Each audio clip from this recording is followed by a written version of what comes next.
So what's up? Kamusta? Ayos ba tayo dyan? So nandito tayo ngayon sa may Mitsukushi Pulilan branch para sa update natin at nakita na rin natin itong SYM Tuscany 150. Available na po dito sa branch nila at makukuha nyo na to ng cash at lugan. So ikutan na natin to. Alamin natin kung sulit nga ba yung presyo nito at yung specification nito. So tara, samahan nyo ako. Ayos na ayos yan. I feel like something's missing. My life's a little dull, think I have a condition. Everything I do, I just feel like I'm existing. I'm in a bad mood and there ain't no point resisting. My mind is on a mission to make me feel different. I don't wanna listen, but it's hard when it's persistent. Darkness is gripping, quicksand sifting. I've been sinking into this pit for a minute. Tough times, I've been going through some tough times.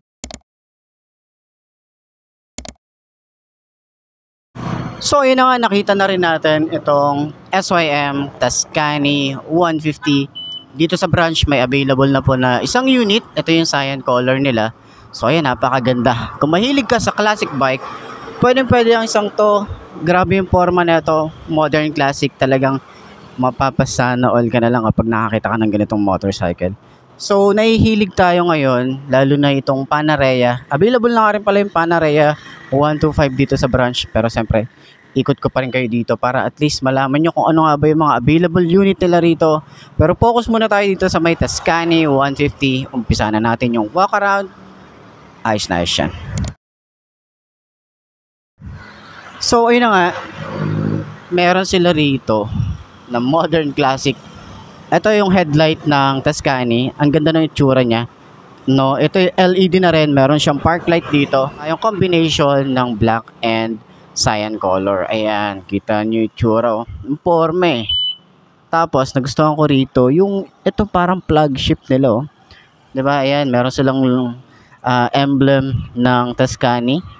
And then, meron din siyang emblem dito. Tuscany 150. Diba? Nakaka-premium yung datingan niya. Tapos, yung looks niya, talagang mapapatingin ka na lang eh. Diba? Pag may nakasabay ka na ganito, or may nakasulubong ka, talagang mapapalingon ka. So, dito naman sa side, meron tayo ritong signal light and then yung SYM ng logo. Napakaganda na itsura na ito. So, meron siya mga pa-curve na design. So, open natin. Naka-activate nga pala to. Pakita na rin natin yung itsura ng ating panel gauge. Ayan. So, hindi naman siya colored display, pero nandito naman lahat ng mga kailangan nating details. Ayan. So, visible din naman siya sa umaga at sa gabi. At makikita natin dito, speedometer dito sa side, fuel gauge, yung clock niya, and then yung battery, odometer niya. Ayan, meron dito sa taas yung signal light. Yun, no? So, makikita natin dito, left and right, and then maririnig natin yung pagsisignal niya. Ayan, meron siyang tunog. Parang sa mga kotse, di ba? Ayan, left and right. So, meron siya ritong fuel, engine check, pag naka-high beam. Ayan. At dito naman, meron siyang menu and then set. So, may Tuscany dito sa harap. Ayan. So, naka-automatic on na yung kanyang headlight kapag naka-on. Pero ito, makikita natin dito yung kanyang park light. So, signal light natin. Ito ang itsura ng signal light niya. Ganyan yung animation dito sa harap. Sa likod naman, makikita natin dito yung animation din ng signal light niya. And then, yung kanyang taillight na napakaganda ng taillight na ito. Unique style. So, ayan. So, keyless na nga rin pala to. And then, meron din siyang secret key dito. Yan. In case na malobot yung ating remote, ayan, meron siyang secret key. And then, ito yung secret key niya. Ayan. Yan, pwede nyo ilagay dyan. Okay? Yun yung itsura niya, pati ignition, napakaganda ng design. Balik tayo rito sa unahan. Bulky yung ating fender dito. Tingnan nyo naman, napakalaki na ito.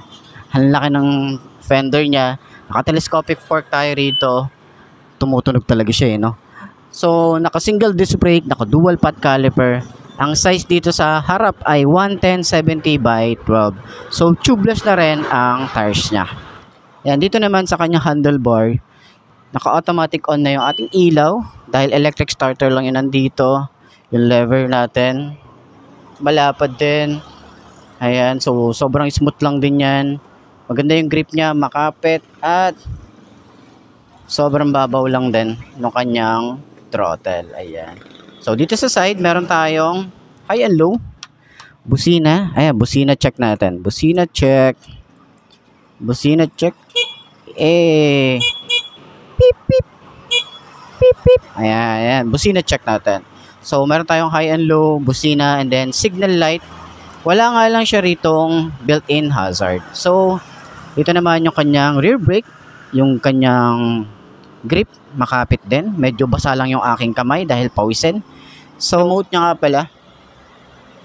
Meron tayong utility hook dito, and then kapag inopen natin yung gas tank, ganito yung itsura niya. So, kakabig nyo lang siya rito. Papunta dito.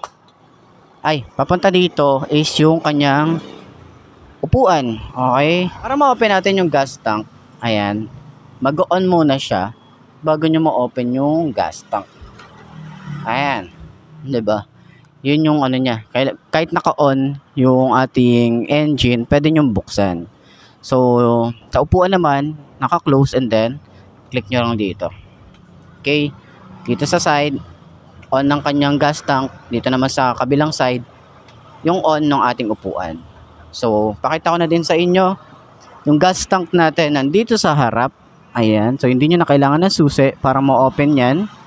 Ready na yan. So, nandito sa part na to, yung ating gas tank. So, pinupush lang din yan para ma-close. Ayan. Okay? So, yung itsura ng ating remote. Ayan. So, meron tayo ritong gulay board at meron din tayo ritong padding para sa ating board. Ayan. So, maganda oh. Makapal yung kanyang rubber na ginamit dito. Ayan. Side by side naman yan. So, ayan. Meron tayong side stand kill switch. At least meron silang safety features na ganon. Ating angkasan dito sa side or sa OBR natin. Ayan. Pinupush naman siya. Tapos, para ibalik siya, ano nyo lang, push nyo lang, tapos ayan, ma-open nyo na, and then pag binalik nyo, dahan-dahan lang, pag narinig nyo na yung lock, okay na yun, nakalock na yan. Hindi yan basta-basta ma-open or matatapakan. Ayan. So, dito naman, wala tayong kickstart. Okay, so monitor nyo palagi yung ating battery. So, kagandahan naman dito kasi meron siyang monitoring sa ating dashboard. Okay, para at least hindi natin wala tayong reason na nakalimutan nating i-monitor yung kanyang battery. Okay? So, ayan. Malaki din yung kanyang panggilid or yung CVT. And then, naka-dual shock tayo rito at hindi siya adjustable. And then, naka-disc brake tayo dito sa likod. Ayan. Naka-single pot caliper din tayo. Diba? Tapos, ang size ng kanyang gulong ay 120/70 by 12. So, tubeless na rin yan. Meron din tayong swing arm dito. And then, yung Tuscany na ating emblem. Napaka-premium talaga pag naka-emblem, no? So, meron din tayo rito reflector side by side. Lagayan ng plate. Napakalapad. May reflector din tayo rito. At alam ko dito sa ilalim, meron pa siyang plate light. Ayan. Sa tambucho, napaka-bulky niyang tingnan. Meron din tayong cover dito. Pero, syempre, ingat pa rin tayo. Huwag natin hahawakan yung tambucho. Ito naman yung style ng ating tambucho. Ayan. So, naka-air-cooled pa rin ang isang to. So, wala naman tayong problema kung naka-air-cooled siya dahil wala naman akong nabalitaan na nag-overheat kapag naka-air-cooled. So, yun lang naman yun. Kahit 150cc, diba, wala naman akong nabalitaan na gano'n. Para naman sa upuan niya, malapad and then makapal yung kanyang foam. Ganyang kakapal yan. And then, meron tayong Tuscany dito. Ayan, kita niyo yan. Diba, ang premium ng leather na ginamit dito. Tapos, pag nakita nyo yan, ganyan ang itsura niya. Napaka-premium nung leather na ginamit dito. Tapos, sobrang kapal nung kanyang foam. Ayan. Pag in-open natin yan, meron tayo rito helmet hook. Malawak yung ating compartment. Tingin ko kasya dito yung full face or half face. Kasya rito. Nandito naman sa side yung ating battery. Ganyan ang itsura niya. Okay? Yan ang itsura ng ating battery. At meron tayo ritong grab bar. Kapag meron tayong angkas, dito tayo hahawak. Yan. So, solid din naman yan. So, yung iba kasi, nilalagyan din to ng top box para at least additional na compartment kapag bumabiyahe, lalo sa long ride. Di ba? So, ayan, sakyan natin itong motorcycle na to para at least malaman natin kung abot ba ng 5'2" na kagaya ko. Ayos na ayos yan. Tough times I've been going through, some tough times I've been going through. I feel like something's missing, my life's a little dull, think I have a condition. Everything I do, I just feel like I'm existing. I'm in a bad mood and there ain't no point resisting. My mind is on a mission to make me feel different. I don't wanna listen, but it's hard when it's persistent. Darkness is gripping, quicksand sifting. I've been sinking into this pit for a minute. Tough times I've been going through, some tough times and I'm overdue.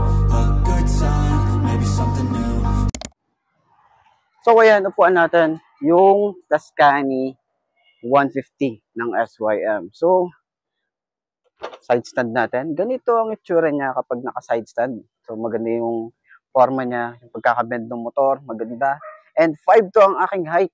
Ayan. So, ayan, pantay na yung floor. Abot natin. Pero, tingkayad, pero kayang-kaya nating i-manage. Pwede pa tayong umusad. Ganyan ang itsura natin. So, malawak ang ating legroom dito. And then, yung kanyang turning radius, sobrang lawak niyan. Ayan, sobrang lawak. Tapos, yung kanyang shock. Ayan, ganda rin, no? Sa likod. Medyo matigas na sa likod, pero mas maganda yan sa long ride, lalo na kapag medyo bumabangking-bangking tayo rito. Kasi yung gulong niya, malapad, pwedeng-pwedeng i-banking. Pero syempre, ride safe lang tayo at chill lang yung ating rides. So, ayan. Sa lahat ng mga gustong kumuha ng ganitong motorcycle, pwede nyo kontakin si Mitsukushi Pulilan Branch para sa mga mag-inquire. Pwede nyo akong kontakin para at least ma-assist ko kayo, di ba? So, ayan. Tingin nyo. Sulit nga ba ang ganitong motorcycle? Ayos na ayos siya. Center stand natin para at least malaman natin kung magaan ba siya. Sobrang gaan lang niya. Ayos.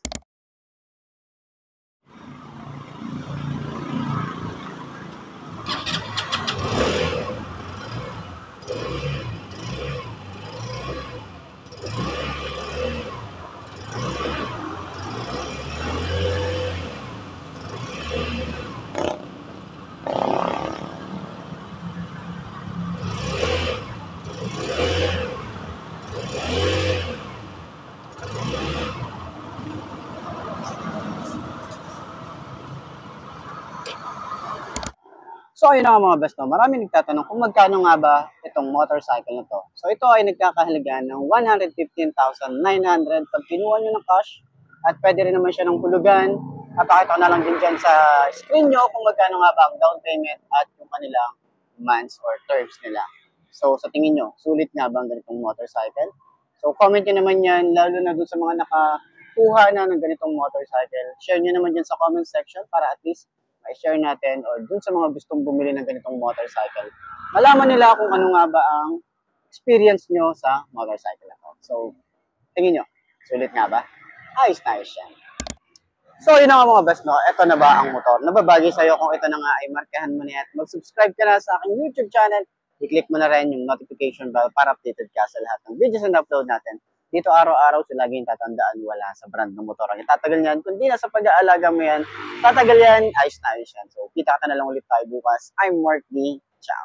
Maraming salamat sa inyo. Babush. Aha.